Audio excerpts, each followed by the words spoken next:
ব্যাসদেব, নারদ মুনি, তাদের প্রতি আমাদের কৃতজ্ঞ। এই সমস্ত গ্রন্থ পড়ে আমরা সৎ পথে, সৎ মার্গে, সৎ চিন্তায় চলব। সেই জন্য এই গ্রন্থ পড়ে, গ্রন্থ বাড়িতে রেখে তাদের প্রতি ঋণ শোধ করতে হবে। তিনটা ঋণ: পিতামাতার ঋণ, দেব ঋণ, ঋষি ঋণ। দেবর্ষি ভ্রতাপ্ত নৃণাম নয়নমণি চ রাজা। এই তিন ঋণ থেকে মুক্ত হওয়া যায় তখনই যখন সর্বাত্মনা চ শরণম শরণম গোবিন্দম অপহৃত করেন। কেউ যখন গোবিন্দের চরণে আত্মসমর্পণ করেন, তিনি সমস্ত ঋণ থেকে, ভগবান থেকে মুক্ত করে দেন।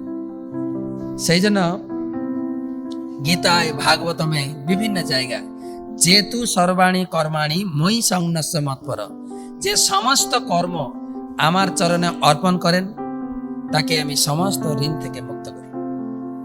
আর তেসাহাম সম্মূঢ়তা মৃত্যু সংসার, গীতায় বলছেন আমি তাকে এই মৃত্যু সংসার থেকে উদ্ধার করি না, তার 21 পিঢ়িকে উদ্ধার করি।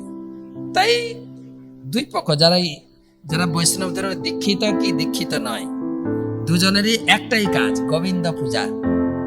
দীক্ষিত যারা নয়, গোবিন্দ পূজা করবেন, গোবিন্দর ভক্ত ব্রাহ্মণ বৈষ্ণবকে বাড়িতে ডাকবেন, হরিনাম হবে, ব্রাহ্মণ বৈষ্ণব ভোজন দেবেন, দক্ষিণা দেবেন। আর ব্রাহ্মণ বৈষ্ণবরা তাদের কাছে প্রার্থনা করবেন, আমার বাবার এই পিতৃপক্ষে আমার বাবার শ্রাদ্ধ পিণ্ডের জন্য আপনাদের ডেকেছি, আমার বাবার জন্য একটু প্রার্থনা করুন প্লিজ।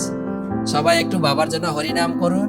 হরে কৃষ্ণ কৃষ্ণ কৃষ্ণ হরে হরে, হরে রাম রাম